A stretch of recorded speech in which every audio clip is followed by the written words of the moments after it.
podcast. I want you to finish that story after the show. Okay, I can do that. Sorry, I had to cut Paul off when he was starting a vent because we just had to go live. So welcome to the Scene Snobs podcast, everybody. We are your hosts of the Scene Snobsies. Dan, I didn't even care. I was like, wherever. You're the man. You should be. You gotta be in the top left corner. Not the man. Not the man. I'm the snob. That's what it is. You got it. So we usually do this every Tuesday night, but we're going live Friday. Tuesday was a tough day, I think, for a few of us, and a few of us, many of us. And we're going to be there next Tuesday. We'll be going. Sir Sturdy's going to be joining us. Hopefully, Paul will still be available. If you have your phone in Guatemala, join in. You're going to be Tell us where Guadalajara? you are. We got to find you. We see. I doubled down because I'm married, and then also my name is Paul Dunn. I don't sound like Hector Rodrigo, so True. You're not looking for me. When they're scanning the sites, it's just like, listen, my name's Paul, and it's between y'all. Yeah. The greatest quote to use, and only you can use it. I was always mad at that. Every time I'd hear that in the movie, I'd be like, I want to use that so bad, but my name's not Paul, and I hate this. So, Do you know the movie Money Talks? With Charlie Sheen and Chris Tucker? Yeah. When I was in college, It's a funny movie. when I would get, let's call it in an altered state of mind. When I'd get in an altered state of mind, I used to call people just like Chris Tucker does he calls it a bomb threat in the movie.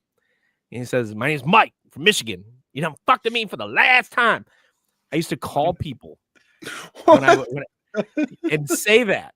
Just random numbers, like people would hand me their phone and I would do it. Like, I mean, listen, we've all made our prank calls. I think we can all say that. Actually, Paul. Okay, good. I was gonna say, and this is not an ageism thing. Are you too young to have made prank calls? Because I don't know when the line was. I totally did because I had a home line until 2005. Yeah, I guess the real test, Paul. Did you ever do the three-way call where you wouldn't tell the other person that the third person wasn't? Okay, no, I've never done that. You didn't, Mick? I have picked up the phone while my brothers and my sister have been on the phone. And like silently, and you got to try and make sure that they don't hear the click. Or as soon as it rings, you just like gotta.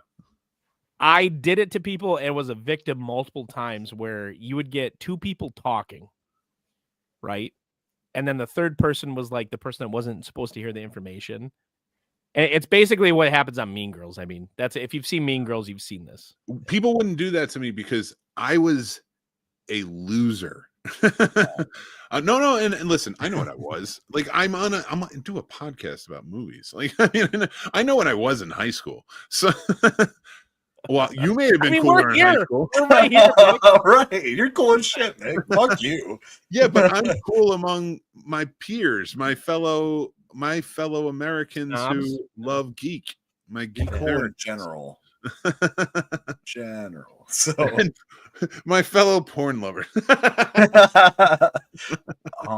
OnlyFans. That's why I felt so comfortable with you when I first met you. It's because I've been watching you for so long. Dude, I watched OnlyFans. I have OnlyFans. I'm on OnlyFans. It's only Mick. And I'm not going to say I haven't partaken in some videos. Like, listen, business is business. But here's the thing. Make money somehow. I'm a plain dude. Like, you know how people have like sexual fetishes and shit, and like, and I get it. And I'm not saying anything to anybody as long as it's not kids. Like, and it's consensual. I don't consensual. Yeah, I have a problem with some of them. Consensual and not kids. That's it. That's my line. You do it. You guys do you. So I don't think anybody should be shamed for it. And I'm not saying you have to tell anybody, but like, I don't feel anybody should feel that guilt or that shame. But here's the problem. I don't have that. I'm a vanilla dude. I just enjoy what I enjoy, and that's it. So actually, my turn on is like I have to make sure she gets off more than I do. I can't not psychologically I can't do it unless, and it is scarring from. So what if abuse in the past? But and this has happened in my life. What if her turn on is getting you off?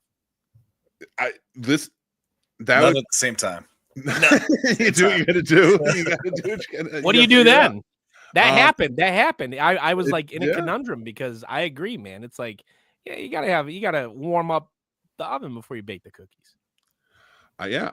So for me, like when I'm on OnlyFans or something, and like they try to talk to you, and they're dirty talking, but I'm like, I'm like, how you doing? Yeah, like what hand are you typing with? Like, what? I'm not even like I'm not at this point. I'm just on the phone, just texting, but I'm not like flirting. They are very hard, and then they'll get weird about it, and they'll just be like, "Why you keep asking?" I'm just like, "I don't know." Just like, where are you from? What's like, your major? Yeah, like I don't do this. How's the weather in North Carolina, Brian? Like, well, that's it. Like I'm guilty of this in strip clubs. Like, you know how they sit at your table, right? They sit at your table, they have a conversation. I just start legitimate conversations. Yeah. Like, I don't want to be grinded on. I would give somebody I would give a stripper $20 just be like, let's talk. Well, that's it. They won't leave me alone, right? And I'm like, listen, if I just give you a 10, will you just sit here and hang out with us? And they're like, yeah. And I was like, okay. I slip a 10 across the table. I'm like, there's the money for your time. And then like I'll ask stuff like, so you know, what's your story? Where are you from? Everything I just talk to them. And like I have a friend who gets so annoyed with me because the only time I haven't done this was my bachelor party.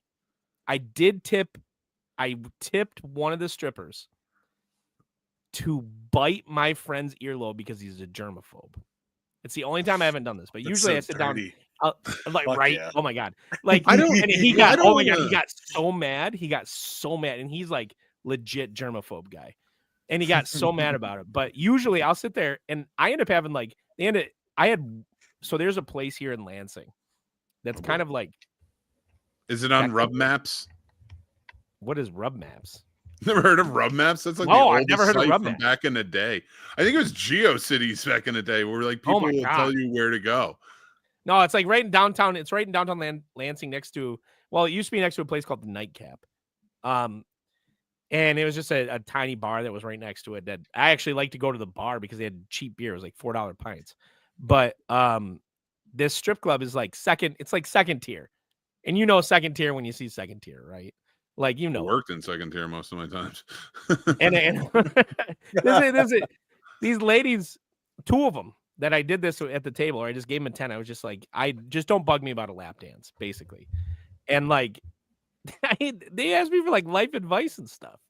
Yeah, dude, that's the thing. Well, here's the thing: when your thing is pleasuring women, that's like your thing, like making sure they get off. You'll do a lot of shit. And so in my sexual experiences, like you will bend over backwards on a lot of shit. I would just say that. Is that how you end up taking the trash out, Mick?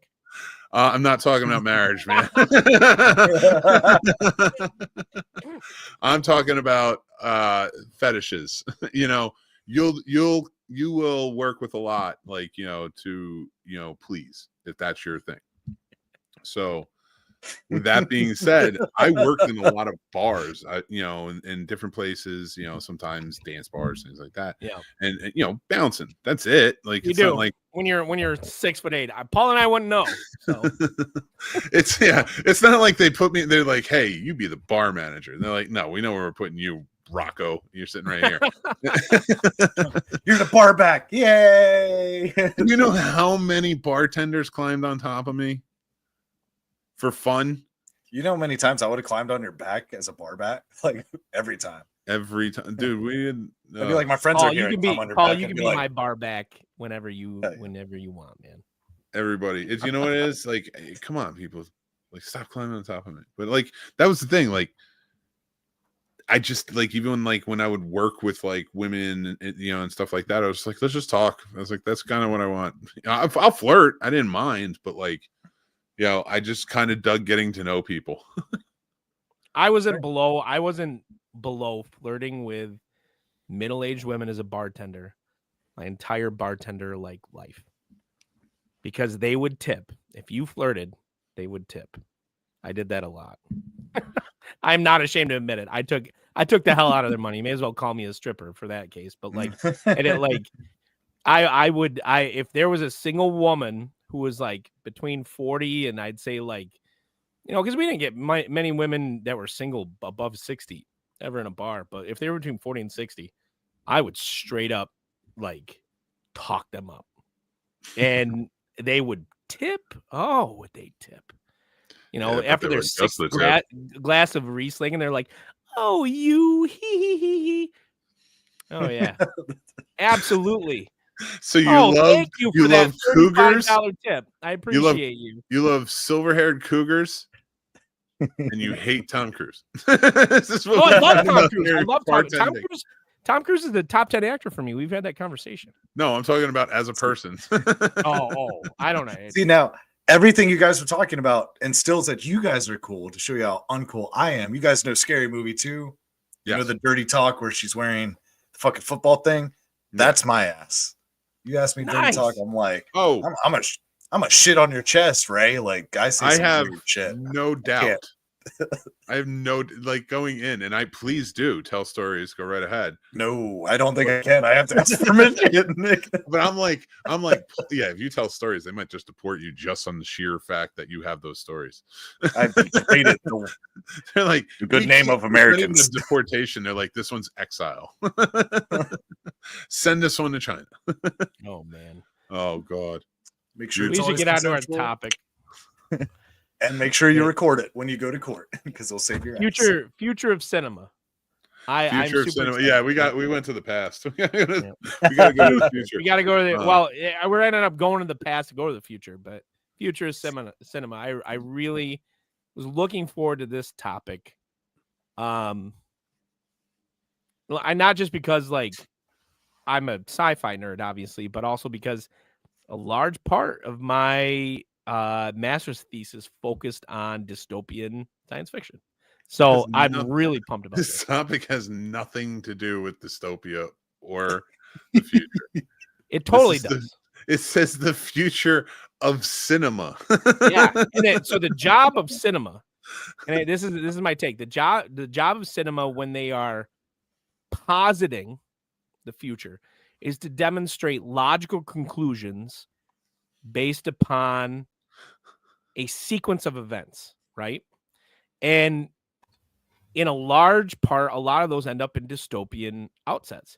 And so that's why I really like this, is like, we may be living through the dystopia right now, but at one point in cinema, especially like the 60s, 70s, and 80s, they were postulating what this would look like, right? And that's why I love this topic, is like, what does the future look like? And what is the future of cinema, as you said? Like, I love both topics.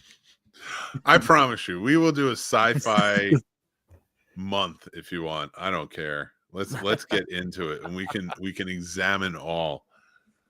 But I want to talk about, where do we see movies going? Where do we see film? Where do we see the cinema? Where do we see streaming? Right now, we just learned of a huge $500 billion AI infrastructure that's going to be laid down. Do you think that will not be incorporated into the movie world somehow? Of course it will be. How do we do this? Like, I want to get into the particulars if we can. We are going to talk futuristic movies soon. Hell yeah. We do have top fives coming up in a bit, but the direction that we see right now, how do you guys feel about even the change of what cinema looks like over the past 10 years? We're in 2025 now, 2015, let's say. Do you think it's vastly changed? Do you think it's gotten better? I think it's gotten a little better as far as just a cinematic experience, just from regular projectors, even though they have the good nostalgia to them. I love a laser projector. So, and I can tell a difference pretty instantly how vivid the colors are and how sharp everything is. And even the black spaces, because it doesn't know what to do with the negative space. It's nice having a laser projector that has it there and it just looks black. It's not kind of that off color black where you're like, cool, thanks you guys. And for me, audio is a big thing. So I think speaker systems have just increased with Dolby Atmos being incorporated in a lot more theaters to where you have 16, 18 channel theaters where everything sounds like it's around you. So for me, I think it's gotten a lot better for that reason. But my fear is with cinema is, COVID didn't help anything with theaters dwindling out and everything going to streaming. So in my opinion, I'm kind of 50-50. I could see drive-ins making a comeback just because everyone's trying to go back and enjoy a new experience. But I can also see it all just going to streaming because, theaters, I feel like a lot of the big chains just keep going out, around here at least. And it's a lot of these newer little companies popping up. And I think within the next, let's say 10 years, I think there'll probably only be 2 or 3 theaters around here instead of the maybe 10 or 12 we have currently. I could get on board with that. I think one of the things that has changed the most, if you're going to say 10 years, Mick, and can I stretch it to 20 years? Do you mind? Like, I don't care. Stretch as much as you want. Okay. So I've thought a lot about Lord of the Rings the past 2 years, the movies, not just the movies, the books, but like the movies. Okay. And in the mid 2000s, we saw the conclusion of that trilogy, right? You see Return of the King, all that stuff. I think it was 2003, right? 2004. Yeah, about that. You usher in this era of cinema, if you're talking about going to the theater specifically, where spectacle now has to equal that, right? No matter what you're talking about, whether it's the MCU, Harry Potter, whatever, they pick your franchise, and so it becomes about franchising inside the cinema, and it's less about creating the cinema going experience and more about creating a need to go to the cinema, which is like inversely created, right? Now, post-pandemic, suddenly you see this difference in terms of how they're going about things. And I'll be honest, like, I love what they're trying to do. It's basically, okay, you want to watch the movie at home on streaming, right? How can we recreate that environment for you at the theater? We have theaters here where you can get beer. We have theaters here where you don't sit in the normal theater. Well, I think it's just evolved over time, especially when you come from theater and it had to, because cinema. I honestly, I think first of all, the mark that really hit where cinema, 2 things really kind of set the downward angle, and then it was sort of saved in the 90s and then just kind of kept going. They went the wrong direction after Star Wars came out, Phantom Menace. But the birth of the blockbuster, and I'm not talking about Psycho, I'm talking about, or even Exorcist, I'm talking about really Jaws, which was that summer blockbuster. I'll give you that credit. Yep.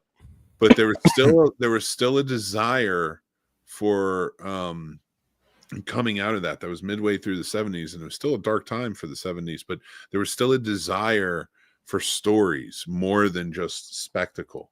But as we get into the 80s, which is the second part of this, in my opinion, that really kind of started that downward trend, is the 80s is filled with nothing but spectacle. Every movie is spectacle. There's in every 80s movie, and listen, Back to the Future is my favorite movie of all time. I'm not shitting on 80s movies. I'm just saying in every 80s movie, there's far less substance than any other decade in terms of movies. It's very forward, I'll say that. And the second closest to that I've seen is probably the last 10 years. And it's been building over the last 20, 25 years. The 90s hit with an indie boom. It did. Yep. And, the good ones stuck around. Some of the ones other kind of fell under and still do some low budget or don't do it anymore. But after Phantom Menace came out, that 90s, because 99 is still, in my opinion, one of the best years of movies ever. It was good. Yeah, it was just banger after banger. Every movie was coming out, because like you think about the 80s, and the 80s is filled with a lot of. I love the 80s, but it's filled with a lot of trash. Oh man, well, there's trash. Forget about the VHS boom and some of the stuff that came out in the 80s. People forget about that. But like I said, there's no real depth to it either. But if you think about some of the movies that came out in just 1999, Blair Witch Project, which any of these movies I name, whenever you personally think about them, they're at least influential. Eyes Wide Shut, Fight American Club, Beauty, right? American Beauty, Deep Blue Sea, Man on the Moon. Like this is. And these are just some. And as I'm going through, I'm like, there's some I'm not even. So professional. We got to get Michael Appel. I was so excited. I was sitting there, I'm like reading all these movies. I was like, 1999 was probably one of the best years for movies ever. And I'm not saying the best year, but one of the best years. Yeah. I'd argue 89 had some wow. 89 was fantastic, but 89 was that crux where you're getting into the 90s, and like Spike Lee was one of those indie directors that kind of ushered in that movement, and others. And so 89 had a lot, which pisses me off because the worst fucking movie got Best Picture that year. And there's so many good movies that came out that year. What was the Best Picture in 89? I don't remember. Meet the Stupids. Driving Miss Daisy. It is. But Nothing happens. Morgan Freeman that plays Morgan Freeman does a great job in that film. Holy shit, I just thought about it. I always say that, and I don't know. I just figured it out. I told you in the 80s, there's no substance, right? From Tron all the way up, like there's no substance in the fucking movies. They're all spectacle. It is court, and then you get 89 where you see these usher of like indie directors who were there. They're there in the 80s too. There's a lot of great substance films in the 80s. Don't get me wrong. And Justice for All is from 1981, I think.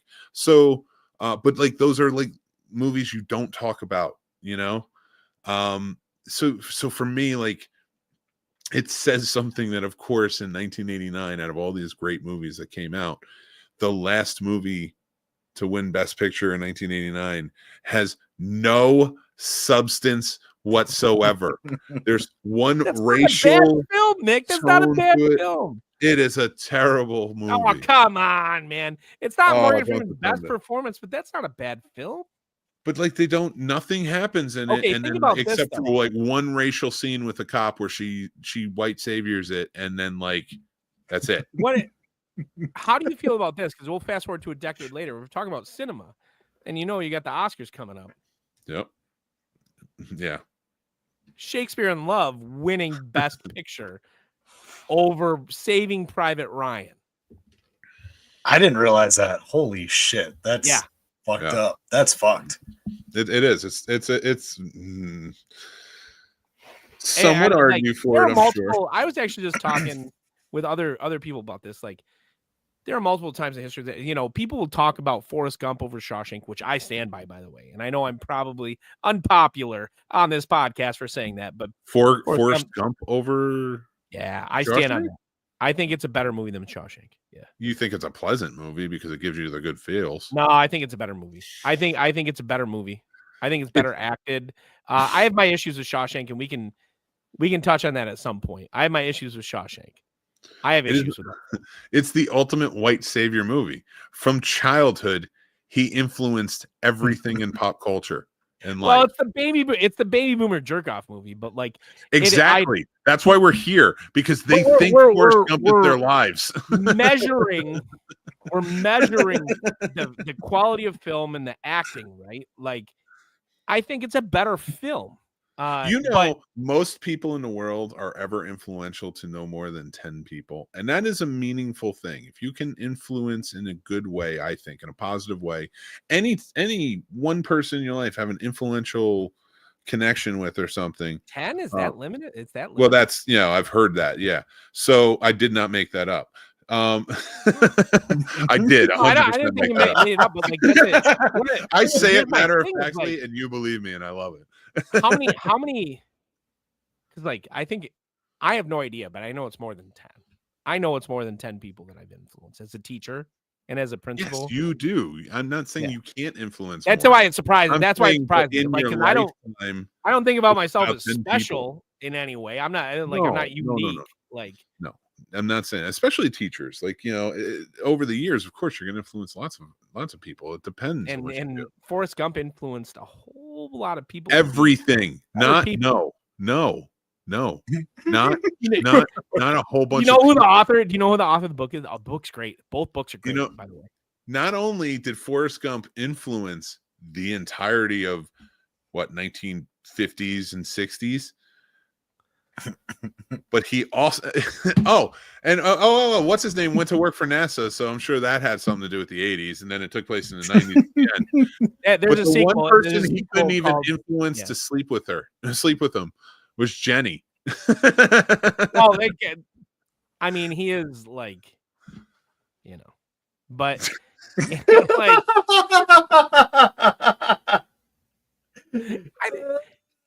we get it. We got to get in that. We got to do an Oscars show sometime, because I have quite a few. You know what movie should have won Best Picture and didn't even get nominated? By the way, Collateral. Like, that was a great movie. Jamie Foxx. You brought up Jamie Foxx, and it almost has elements. What's weird is I know you're doing film noir this month. It has elements of film noir in it. It's Michael Mann's best film by far. Like, and it's not even close in my opinion. Like, I would fit that more into film noir than like a neo noir.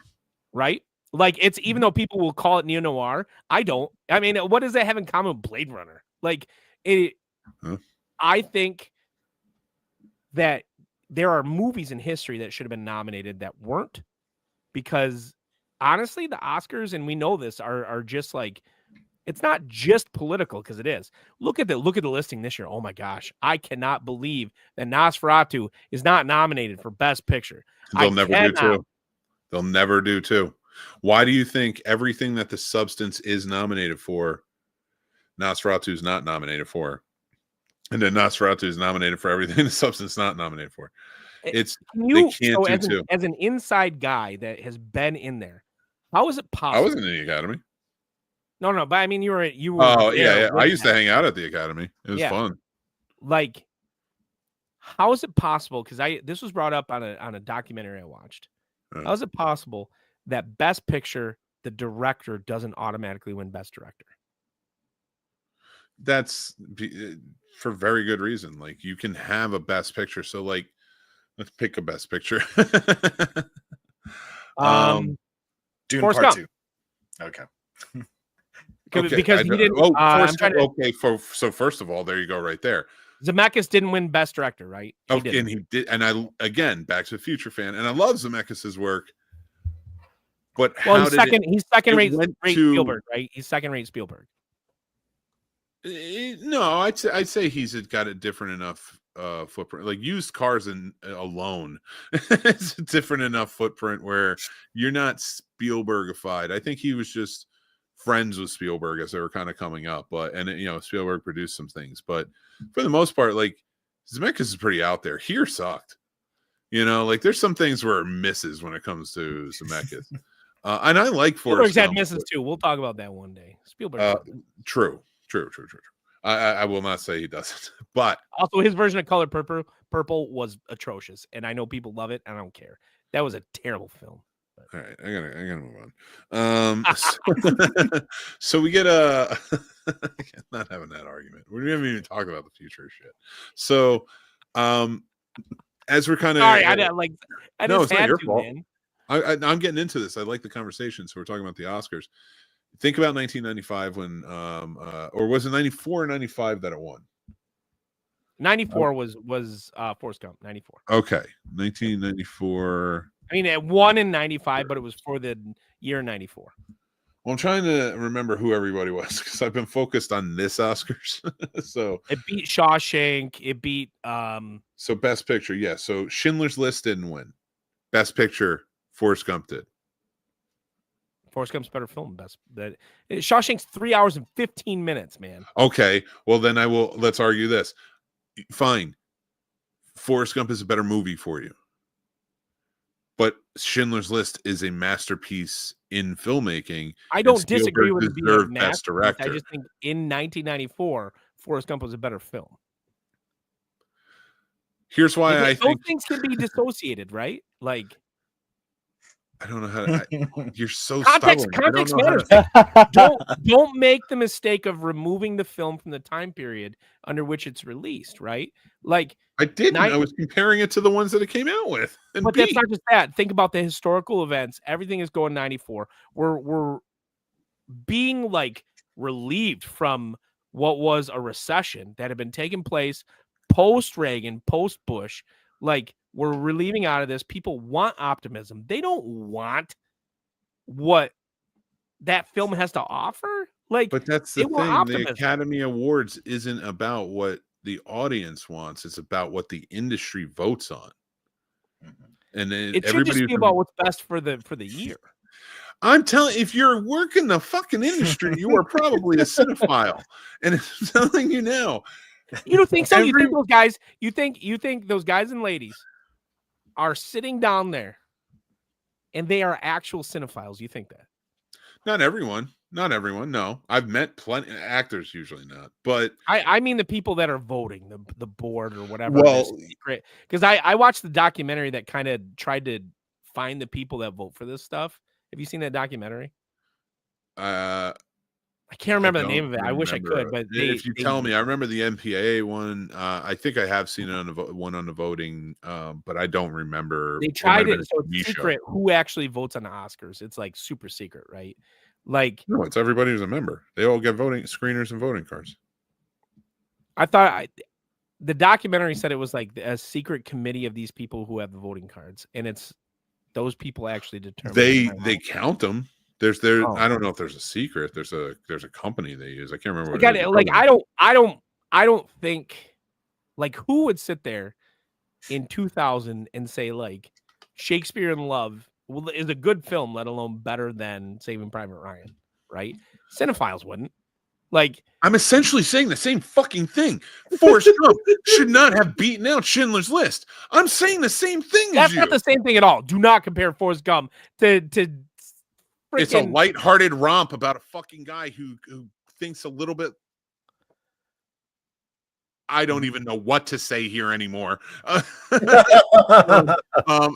It's just different, I guess. Neurodivergent. Let's say that. I guess that's I like that. Hey, it was depression. It was pre-neurodivergence shaping time. I'm just using the correct term now in this podcast that I'm doing. Anyway, it's way ahead of its time.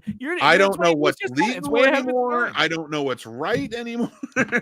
Up is down, down is up. Cats and dogs living together, mass hysteria. Yeah. So Miller time.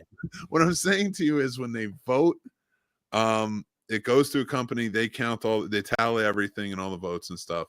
I will tell you some of the secrets, not secrets, they're like little things. If a person is on the same category is nominated twice, they are way more likely to lose because nobody really likes to split the vote.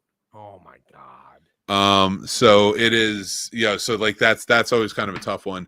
It's a big night. Like the reason that actors are so tied to it is, and actors usually aren't cinephiles. I'm not saying they all aren't. Actually, the deeper into generations we get, they are. But think about actors from the 80s and 70s. Like, they didn't grow up with that. They were a lot more talked about theater and stuff like that. So Rat Pack and stuff, you mean? Yeah.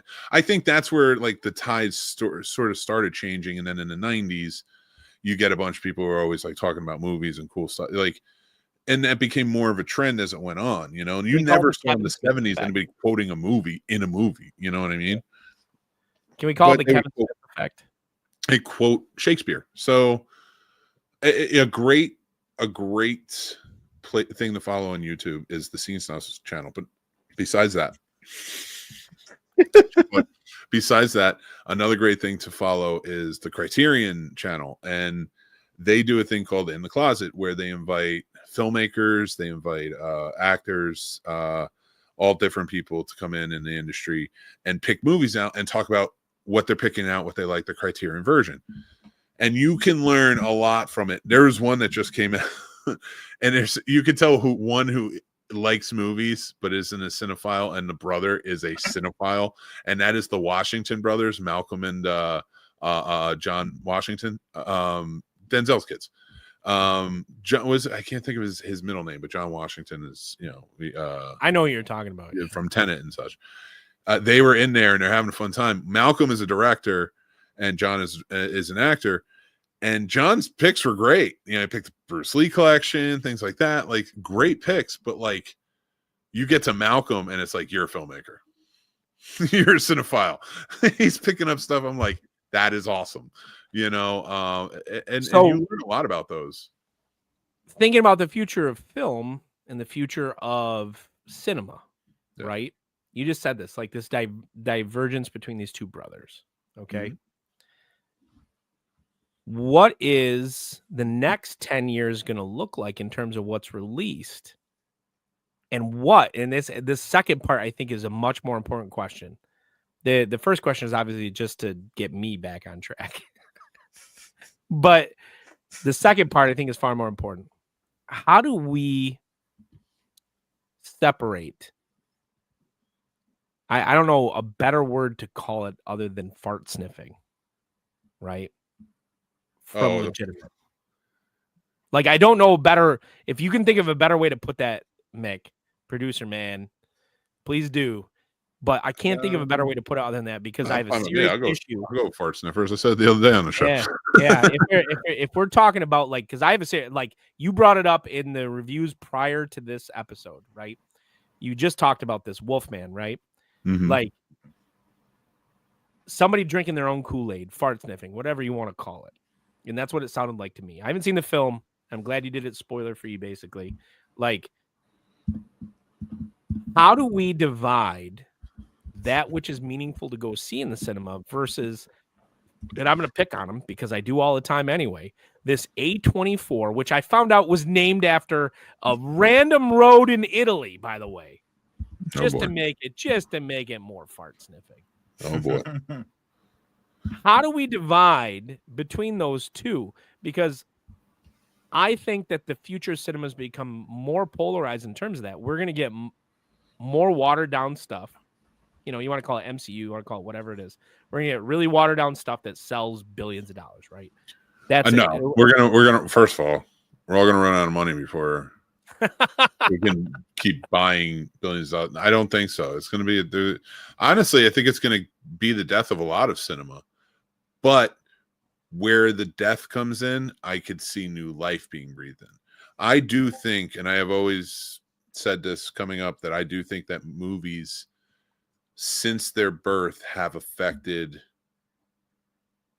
the populace in their mood. And now I think I've said that before too. I think not just that they affect the populace, but also society and like what's going on in the world at that time is affecting the movies, because it's affecting the filmmakers. That's the stories they're trying to tell, of course, and we can go through and you see when the most cynical movies are coming out, that it's the hardest times, right? 2000s, it was kind of a decline because 2008 took us out in 9/11 and everything. Like, that was like the start of this like sort of like dark age, and then movies have gotten darker and darker, right? Like, we have, of course, there's positives that come out, but like there's always a cynical tone, and it's getting more and more cynical. I think once we can get to an upswing to more Forrest Gumps, see something like an 80s and 90s again, or before that, a 50s into the 60s, so get that upswing and like generate more positivity in the populace. You tell more positive movies. I'm not saying that deep movies but like even the deep movies back then had positivity and had happy endings most times. Well, sometimes by law and rule, right? Yeah, well, yeah, I was thinking more along the 80s time, but you're right. Because even you think about it, like the early turn of the century, coming out of the war, World War I, early 20s, like it was started going real dark, and then of course the 30s, 40s, then you have the upswing and the 40s. Do you think there should be more oversight like that time period where you have an actual more control? The MPAA basically has more control over outcomes at the ends of movies. No, hey, I'm with you. I'm postulating that question. Like that's you know what I'm referencing? Now, like not now. Monsters have to die at the end. Nobody can sleep in the same beds. Like that's. I'm going to say something controversial. It's actually sort of conservative. So Paul, don't get a hard on. But too late. I think I like the MPAA more now, and I'm not saying from a personal standpoint. I'm talking about from what they're doing with audiences, right? Okay. Filmmakers, I'm sure, hate them still, but like, I don't know if they're easy to work with or not. Because they're expensive. I mean, it's expensive. Yeah. Their plan right now and what they've got going on. It's my only thing is I almost wish that there was a bit more oversight. You want a filter on certain things. I want zero filter. I'm not gonna lie. I want zero filter. Now I'm not saying nothing should exist. Like a zero filter guy. I'm not saying that the things we get should exist. I'm not saying it shouldn't be all different voices. I'm not saying doesn't exist shouldn't be there on platforms and such. But I think you should demand with platforms coming out that kid shows and movies and TV shows and other stuff that don't mix with each other. Disney is probably the one that does it the best, and it's still a nightmare because it's now that they added Hulu and everything. Hulu and they include everything else, right? Like, originally, at least it was mostly Disney. Once they started adding the rated R, like everything and Hulu and all that stuff, it mixed in, and that's what I'm saying. I'm like, I know the MPAA doesn't. Oh, well, it's the MPAA now, but doesn't have that oversight over streaming, and they don't. But there are marks they have to put down. TVMA, well, that's TV, but film is mature, stuff like that. So I do think that there needs to be a little more oversight with how things are sort of doled out, if that makes sense. And honestly, at some point we might have to start rating trailers. Paul? I mean, I kind of agree. See, I'm in a different boat than Mick because I don't have kids, so any of us watch anything. So it's not like I got to make a separate profile. I'm not worried about these things. These things, not to be rude, they just don't affect me because I watch everything. But I can understand exactly what you're saying, and I can imagine for a parent like older parents that aren't hip to technology, not understanding to set those parameters. I can understand the nightmare of you can watch Disney Plus because they assume everything on Disney is fine. Then they're 8-year-olds watching Deadpool 2, and then they're like, "Oh God!" Like now my kids. I have it. So I have 6 and 7-year-olds in my elementary school that I am the principal of that have seen Deadpool. That's insane. I can't believe that you're a principal. I've never heard that. And I love it. You'd be a cool principal. I'd be like, send me to principals now. I want a ticker on this show that goes off every time you mention principal. Well, here's the thing: is like I have to balance. So Mick has a job as a dad, thinking about the future of cinema and how he wants things to go. Right, Paul? No kids. I have no kids, but I'm also a principal. Right. No, I'm just kidding. Mick, I can see a lot of different perspectives in this, and it's really hard for me to reconcile this. I am anti-filter. No, and listen, I'm anti-filter, but like as much as like, but I have to reconcile that with the fact that I don't want my things. 7-year-old second graders to have watched Deadpool and they quoted at me, and they know because they look at me and they quote Deadpool at me, and I have to pretend that I have no idea what they're talking about. And that's listen, that's kids' things. All I'm saying is the type of oversight I'm saying, it doesn't even have to be an MPA or anything like that, but like some sort of an oversight where it's like, okay, streaming channels, because the movies do it. The movies do it here. Yeah. They're getting a little wild with their R rating now. Like there's a lot.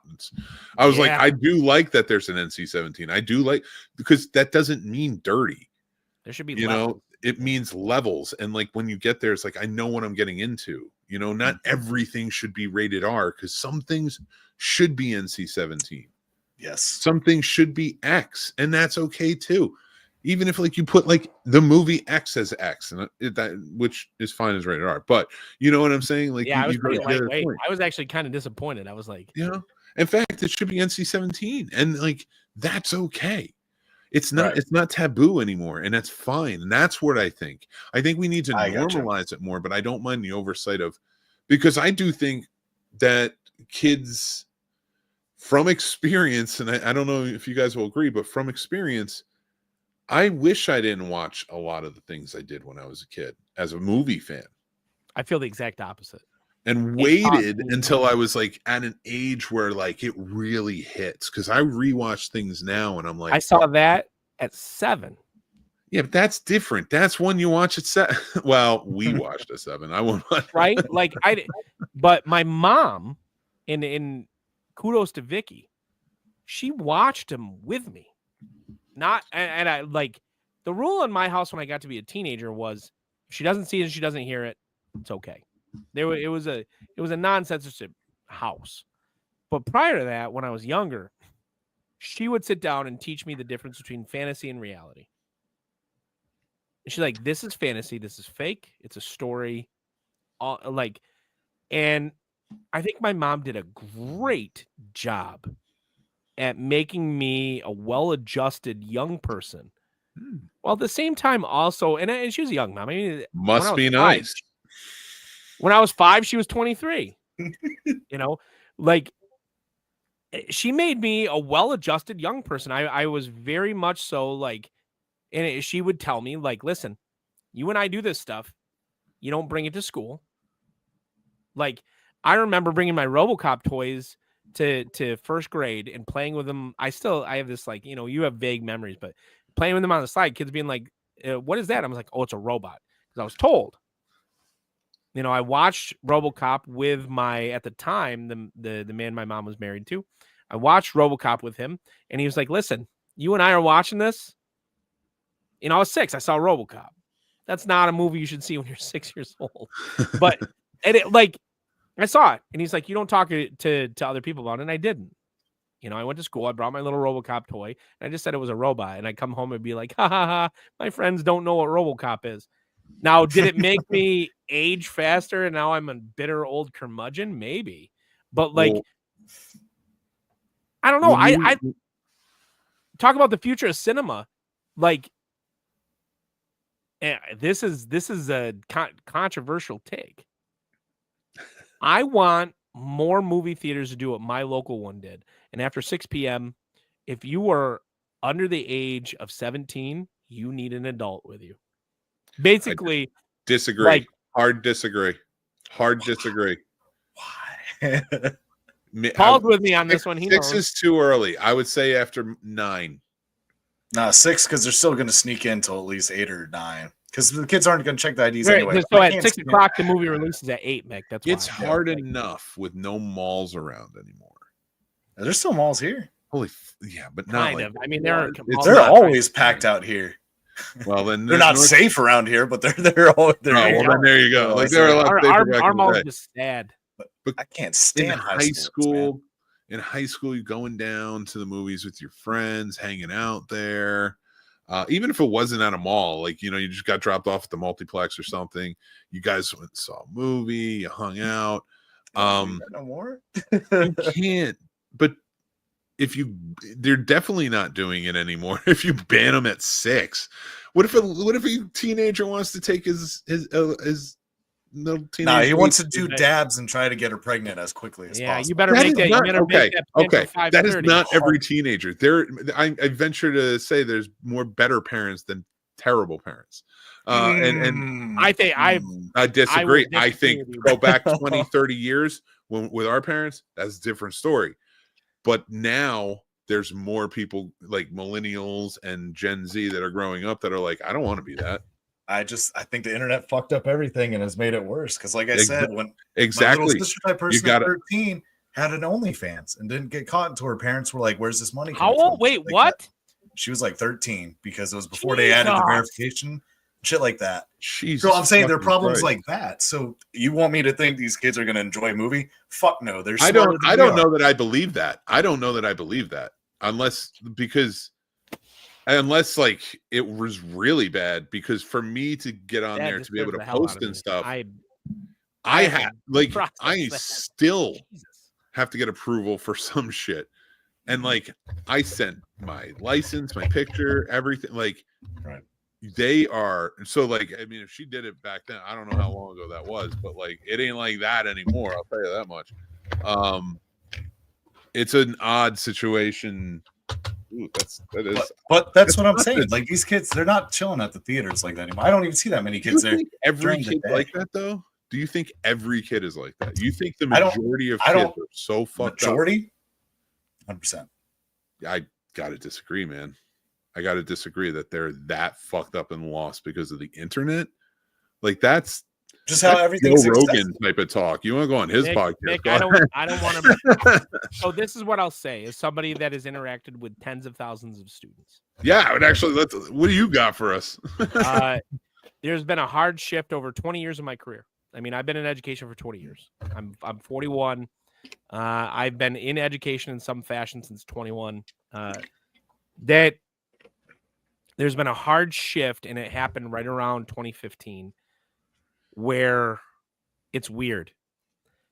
People who are basically what you'd say 12 or 11 all the way to 18 are exposed to more mature stuff than we ever did. Even when here I am talking about, Nightmare on Elm Street 3, where my mom covered my face. That's the oversight, by the way. Right? Like they're exposed to stuff. I mean, without outing anything specific, I wrote a kid up yesterday and suspended him for 3 days who was 8 years old that had his phone in the classroom watching porn. Like when I was 8, I didn't even know what porn was. But how many times a day does it happen? I got to imagine. No, in your school, how many times a day and with how many students does that happen? Well, we also have a ban now. After last year, we have a ban. Students cannot have their phones during the school day. Last year, daily. So my point being, there's a law of averages here. Last year was one daily so far. Last year, when students had access to their phone all day, daily, I had to suspend kids for accessing inappropriate stuff on their phones. Little itty bitty kids, like 8 years old. Anyway, like I had a 6-year-old that brought, and he was watching people get like murdered and shot, and then he went out on the playground and he knocked it. Maybe I am so fucking out of touch with the world. I'm like, so I'm definitely not so out of touch with the world that what's going on in it right now I can't see it. Fucked up. All right. I'm just being honest about this stuff, Mick. Like what? It was a daily. So I had a kid who was in second grade last year. Looked up how to make a pipe bomb on his Chromebook. That's fucking nuts. But again, I maintain, I'm not saying there aren't fucked up kids. I know fucked up kids. I was one. What I'm saying is, over 20 years, you've seen thousands of students. And things have gotten progressively more aggressive. They've gotten progressively darker. I was talking about that. We are in a dark age. Like, what happened? Like, and I said it. Like, so the other side of that is this: they've been exposed to more mature things, and they have less capability of understanding. That's what I'll say. Less comprehension of understanding the severity of those things. So what happens now, and in large part, like in Michigan anyway, I can't talk about Virginia or New York. Like in Michigan, we've had teen pregnancies like go back up. It's been since we had a Republican governor who instituted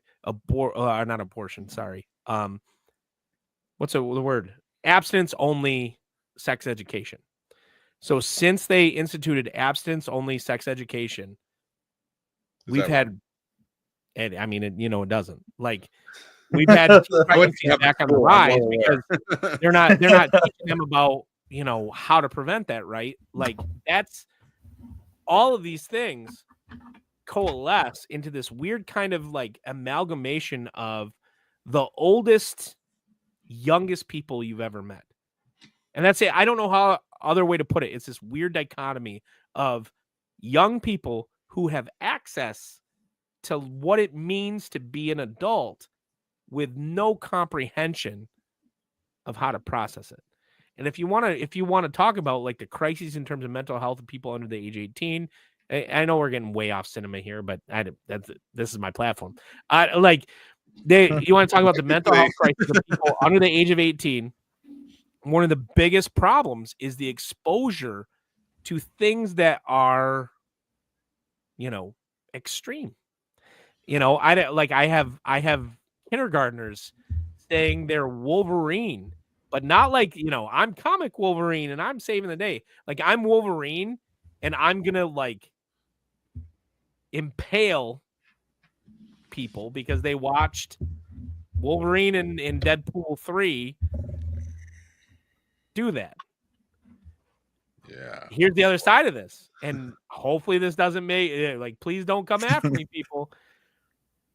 Parents come in and they meet with me. They come in and meet me and they're like, no, absolutely. He watched that. Did you? And I'm like, did you help? Did you watch it? No. He sat there and watched it. I went and did the dishes, whatever. Like, yeah, no filter. Like, I think just proved my whole point. The crisis is this, Mick, is it's not a crisis of children, it's a crisis of parents. That saddens me. I would get skewered for saying that, but I'm sorry. Like, you know what? Stop buying your kids phones before they're 18. Yeah, no, I agree with that. Like, there's a reason why the wealthiest people in America don't allow their children to have phones until they're 18 years old. There's a reason. They know. I think everybody should be off social media now. Like, really just at this point, it's just so convoluted and disgusting. Every bit of it. I really want to talk about our top 5. I know I got off. I want to talk about our top. Well, you were the one that went on a tangent about how everything. I know. I'm blaming myself. I take the blame on this one. It's your fault. All right. Top 5 down of things we didn't even friggin' talk about tonight. The future. No, it's our top 5 countdown of futuristic movies. I'm excited. I had a parameter on mine, so I figured we should go around the horn real fast. My parameter was it takes place. It doesn't have to take place on Earth, but it's an Earth-based movie. So it's a futuristic in the sense that, like, okay, this is Earth and just down the line. So let's start with our number 5s. I'm gonna go, Paul. What you got for me? Number 5, I went with Sunshine by Danny Boyle. Great movie. Good. I love that movie. And my parameters were ones I think, are plausible. I'm not going to say likely or anything like that, but at least plausible, in my opinion. I get that. Yeah, no, I get that. And that's sort of like the route I sort of went with. Some of them are a little fantastical, but yeah, I like that. What do you got for me, Dan? What's your number 5? Plausibility was a huge barrier for me, but also I wanted ones that were prescient. I wanted them to be attempting to predict. That's it. That was a thing for me. Is like not like, sorry. I mean, obviously it's futuristic, so it's about prediction, but like intentional prediction versus, my number 5 is Demolition Man. In particular, the desexualization of modern society. That I think we're going to see the development of, especially when we talk about consensualism versus non-consensualism, all that stuff. Like, we're going to see the development of that kind of sexuality that's presented in that film. Forget the Taco Bell stuff. Forget, Dennis Leary living in the basement or whatever. Like, I think the number one accuracy they really had was like, I didn't know we were going for accuracy, but okay. I like it, Dan. No, Demolition. I love that movie. And you know what's funny? It's not Taco Bell everywhere. There are ones you can see on TV now where he says Pizza Hut because did different. There were different ones in different countries. Yep. Yeah. So So I thought it was funny because there are people who are like Mandela effect. I'm like, nope. I remember on the DVD. I didn't realize. Did they do that a lot back then with movies? I just didn't know that. So redub things just in case for product placement or something. Yeah. Huh. I mean, I don't want to say a lot, but yeah, it's become more and more prevalent over the years. My number 5 for this is Interstellar. Beautiful. Yes. I mean, and it's from these are like Earth-based movies, but like I picked them because they're probably my top 5. You know what I just realized?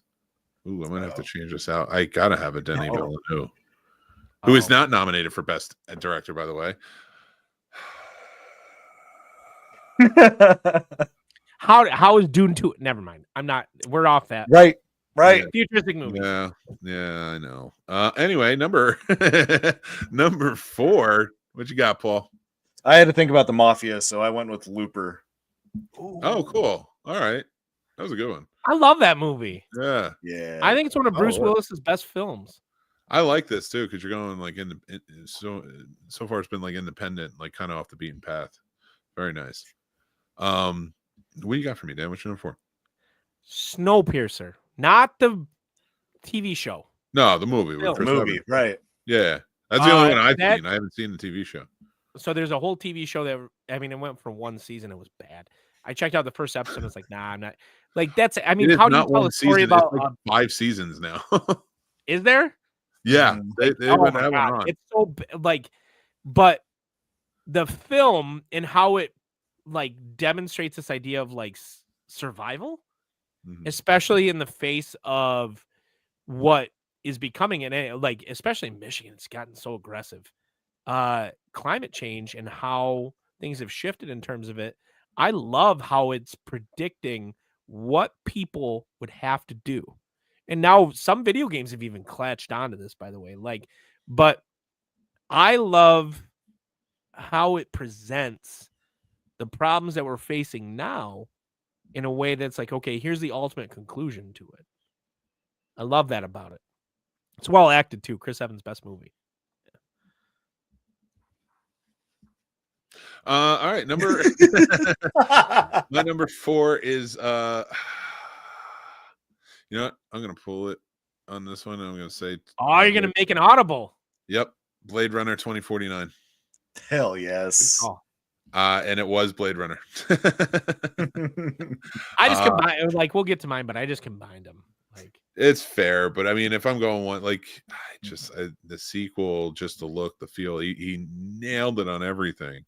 Yeah. But and I think it was just a better story personally. I like that original, but it also depends on what cut you're going with. I mean, directors, true. Yeah, you know, and that's the thing. 2049, it's just like that's it. That's just good. Yeah, it's just a great movie. Like you don't have to pick out which version you like. So that's why I attribute to that. But how about the AI sex part? Because that's the one that I think is the like. I'm waiting. They're going to put in a big infrastructure. It's going to be amazing. I'm going to have so much AI sex. I'm going to please the AI sex bot so much. You go short circuit. If you're watching this as a clip, that's an Easter egg for the podcast. Lights are going to flicker now. It's going to be like, Dad's busy again. Just. I don't know why I'm saying she. It's an AI, but AI is just basically. AI is just basically like, no, I'm supposed to help you, and it's like, nah, I got you. I want to keep you happy, not taking over humanity. You're not gonna tell me to go take out the trash. Does that happen to you? You've just like that's like the second time you brought it up. I think so. Oh. All right, Paul, number 3. Oh, what's your number 3? So number 3, we already have this, but I think it's going to be advanced as this eventually. I went with Her. Oh, interesting. See, I thought long and hard about that, and I took 2049 because I thought their projection of what happens in Her is better in 2049. If I made my list of 25, it would be on there. But yeah. All right, I like it. Dan, what do you got? What's your 3? My number 3 was Ex Machina, and I think that it's not just about predicting in that film; it's about now too. At the same time, and I love that. But the best part of that is Pedro Pascal's kind of projection of what mad genius is like in the modern age. I think that is dead on. It is spot on. And so not only is that movie just immaculate in every single thing that it does, his projection, Pedro Pascal, shows a side of him in acting in that film that doesn't exist in any other film he's done. And it's just dead on. That if I went to Elon Musk's house, I actually think that's pretty much what it would be like. It would be like that film. So. Nice. All right, that's a good movie. Both of them are good choices. My number 3 is Minority Report. Great. Hell yes. I love this movie, man. It's just wild. Hopefully precogs never exist and they don't start doing this because this is wildly inappropriate. But who knows? These dystopian movies that we've been talking about this whole episode seem to have been shaping how life is working. But we're on to number 2. That was our 3s. Now it's on to good old number 2. What you got for me, Paul? I went with AI by Steven Spielberg. Originally Steven Kubrick, by the way. I'm trying to decide whether this is your worst answer or Chris. You don't like AI? No. You know what it was? I think this is the snob in me. Okay. Right. I like this movie, by the way, but my wife It is a good I was movie. a horrible human for submitting her to it. So I read the script. Oh. The Kubrick version. Okay. Mm-hmm. And I think the snob in me is because it wasn't Kubrick and it was his vision. Mm-hmm. And I love Spielberg, but like we were talking about earlier with Spielberg's misses, I think when Spielberg tries to take on somebody else's voice, he misses. And this is one where he tried to bite off more than he could chew. Good pick, Paul. Good pick. But I think I slammed that so hard. I slammed that. You can see the future going as far as robots and AI. I forgot why I was saying that. I just got on Kubrick and Spielberg. No, I would never say that because I hate you. Right. That's fair. No, I don't know. I'm sorry. I didn't mean to drag the movie. So I think the snob in me. So it's me. Mm-hmm. Right. It is a good movie. There's a lot of value to it, but I think it's just because I, with the script and everything else, I'm like, yeah, I wish this was more. Kubrick had done this. My only knock is that it's too sad. It is sad, but that's the thing. Every Kubrick movie is fucking sad. Every Kubrick movie is sad, but you still walk out of it and you're like, I'm cool though. Yeah.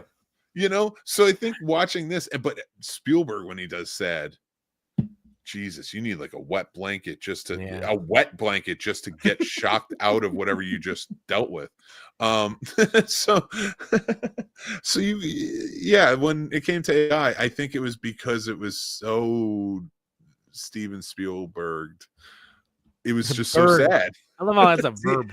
I was torn between AI and iRobot because I was trying to go with one with just the robots, and I was torn about both of those films. I thought about those. Yeah. AI is a good choice. It's a very good choice for this. I'm not. Again, it's a snob in me. That's it. It's not to take anything away from the movie. iRobot, I like. I'll need to look up that script because I didn't realize it was supposed to be a Kubrick or it was Kubrick's to begin with. So he developed it for over 20 years. Yeah. Oh, I didn't know that. He wanted that to be like his last movie. Yeah. And then they killed him. No, they killed him. Don't you fucking lie. You keep that Bro Rogan shit over in your end. You said we'd have a conspiracy episode last year. We didn't have it. They fucking killed him, Mick. I'm just going to go ahead and start saying my conspiracies now. In 1999? Yeah. What else came out that year, Mick? Eyes Wide Shut. I don't know what that means. Oh, shit. You might be right. Oh my God. I just thought about the content of that movie. I wasn't. That movie was actually all about Diddy parties. That's the actual. Yeah, but who goes to Diddy parties? But still. Oh, it's the same thing they did to Heath Ledger. Oh my God. I just wanted to see Paul's reaction. I wanted to see where he was going to go with it. So let's get to your number 2, Dan, before we go too wild down the rabbit hole. My number 2, and this I think will surprise you a little bit, Mick, is I combine them together. It's Blade Runner and 2049. I just do it as one because it's a projection of the future, right? Like Blade Runner itself was supremely prescient in terms of oligarchical control of the world, and that's what we are living in, is oligarchical control. And that movie was made in 1981. The novel, that it's based on, Do Androids Dream of Electric Sheep, is phenomenal, by the way, with Philip K. Dick. And then its sequel, 2049, and I've struggled with this. I don't know which film is better. I don't, and I won't take a side. I've struggled with it because they're both phenomenal, but 2049 took over where, Ridley Scott left off and kind of like said, okay, here's what's projecting even further. And I agree with a lot of the projections in terms of it. Like, as we develop artificial intelligence and as we develop, we have the Tesla robot, we have all these things. People just don't talk about it, right? Like, as we keep developing this stuff, we're going to have more and more conversations about what it means to be human, what it means to have validation. You're going to see the left continue to drive towards this idea where artificial intelligence is going to become an extension of what they do in terms of LGBTQ+. It's going to be incorporated in terms of it. And that's the conclusion, people. That's if you're doing the calculus, that you're going to talk about non-carbon based citizenship, stuff like that. And so Data from Star Trek, it's Star Trek did it too, and prior to Data did it long prior to Data, right? Like the measure of a man. and it's brilliant because, like, as we blend things and as we develop artificial intelligence, deep fakes, whatever you want to call it, in terms of this, the question of what is reality is going to be even more difficult. And 2049 posits that, in a way that's not just thought-provoking. Leaving that theater, I went home knowing full well that would be a top film for me for a long time. I saw that in the theater 6 times and then bought the 4K release when it came out, and I've seen it countless times since. I have 3 posters down here in the basement of it. Like, I think that 2049 and Blade Runner are the 2 best posits, aside from my number 1, about what the future is. Okay. I have a conspiracy theory.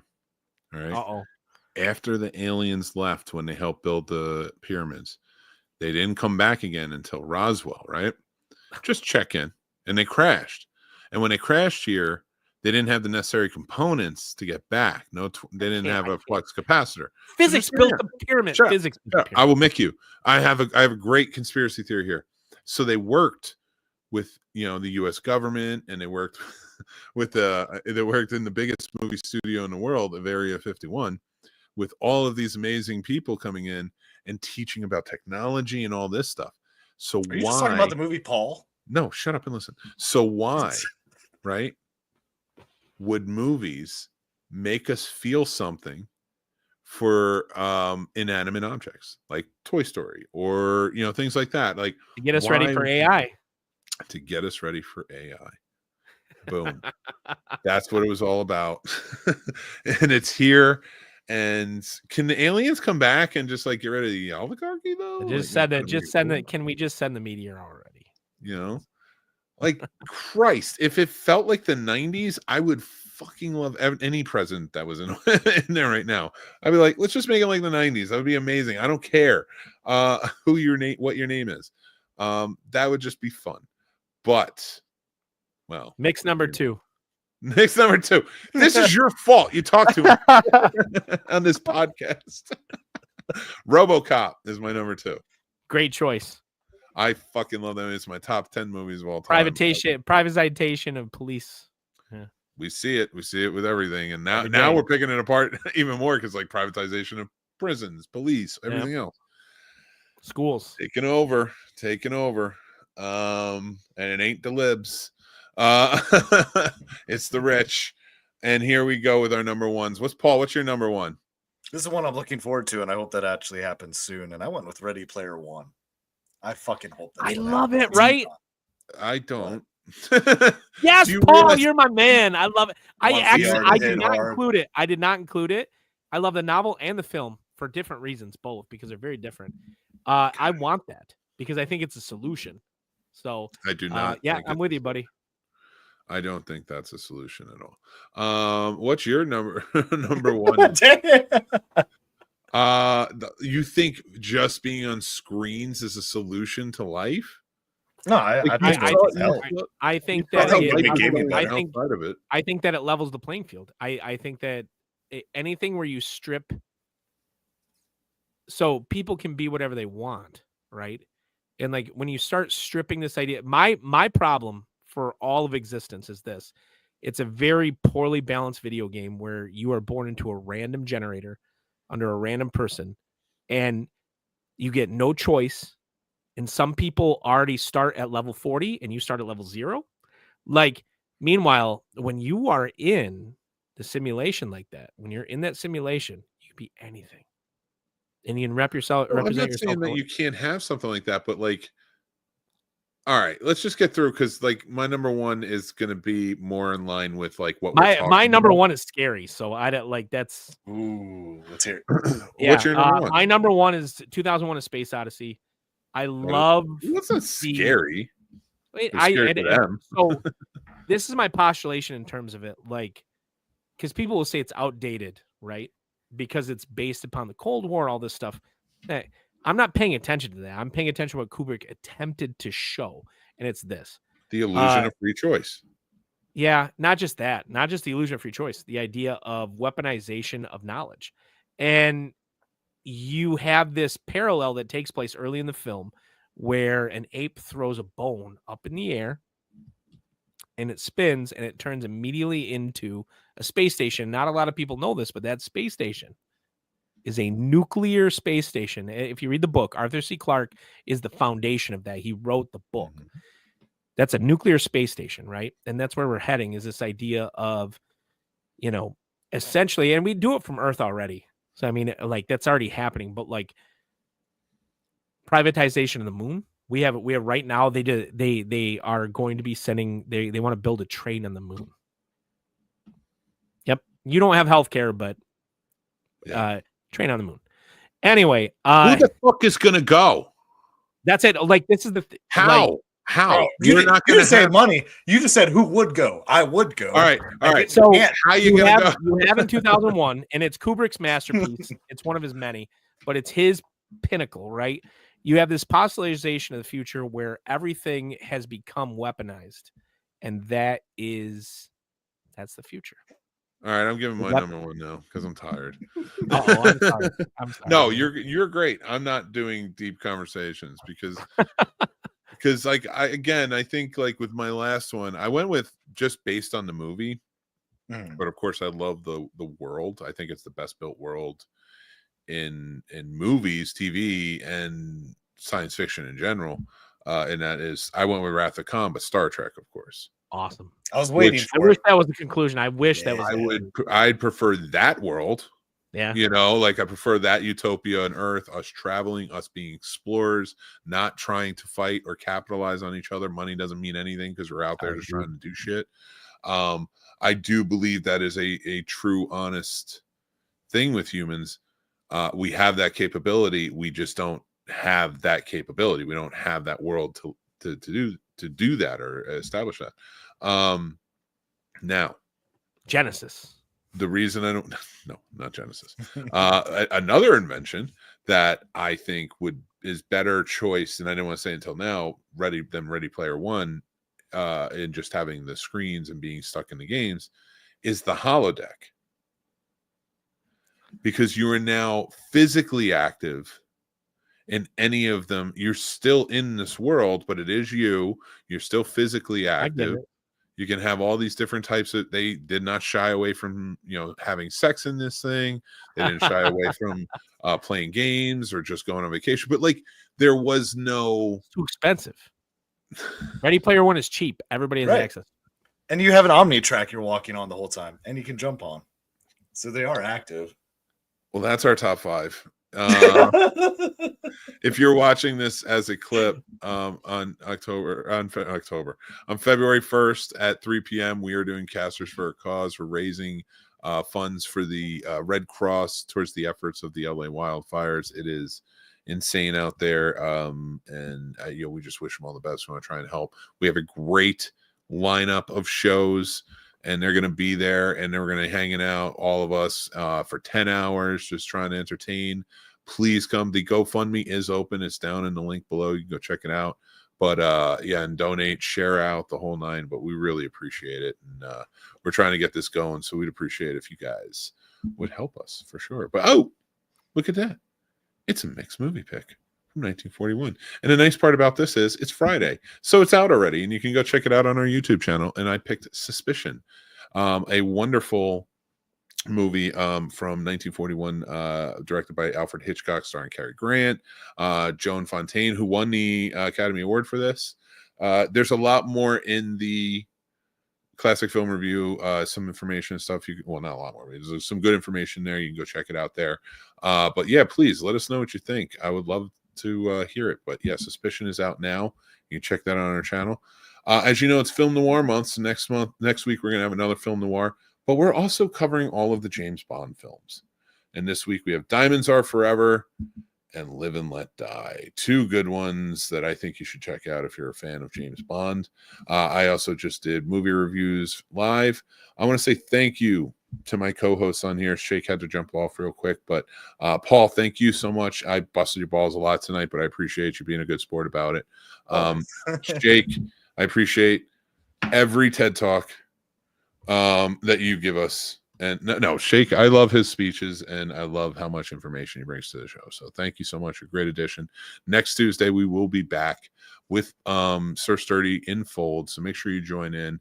And again, like I said, just a quick reminder, we are going to be on February 1st, starting at 3 p.m. It's a Saturday, Casters for a Cause. So make sure you join in for that. We'd really love to have you be a part of it. But thank you guys so much again. There he is. Shake the man is back. I was picking on you while you were gone, but okay. I did. The dog was barking. Do you guys have anything you want to say before we get going? Shake, I'll start with you. What you got?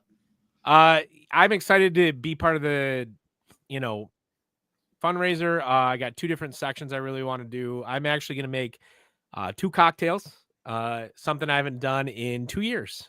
Right. Nice. I'm super excited for that. And then on the other side, I'm going to do a stream for Chrono Trigger or Friday the 13th. I haven't decided yet. One of the 2 for Arcade After Dark. And I think I finally figured out the audio issue that I had. So I'm really excited. I want to raise money. And you guys know I'll do anything for charity. And if any person donates $100, they are awesome, and we truly appreciate them. I mean, I can't get over that. That would be just so wonderful. I will do something specific, and a lot of people are excited about it. I'll mention it more. But the big thing is this: if any one person does it, it'll be a pretty big reward. I don't want this. Paul, what do you got for me before we go? You guys keep listening, keep watching, keep loving the magic of movies. Try to stay positive. Even this week I got tested by a lot of different humans just trying to shit on me in different ways. And you just can't judge everyone based off that. And you got to kind of try to stay level-headed, which sucks. But stay strong and just try to show someone love, because you never know if someone's having a bad week or a bad day. So, try to be sympathetic to everyone around you, and hopefully it comes back. Yep. I 1000% agree. Be kind to everybody. Be good to yourselves, because that's important. Take care of yourselves. And until next time, remember to like, subscribe, comment, the whole line. And we will talk to you soon. Take care.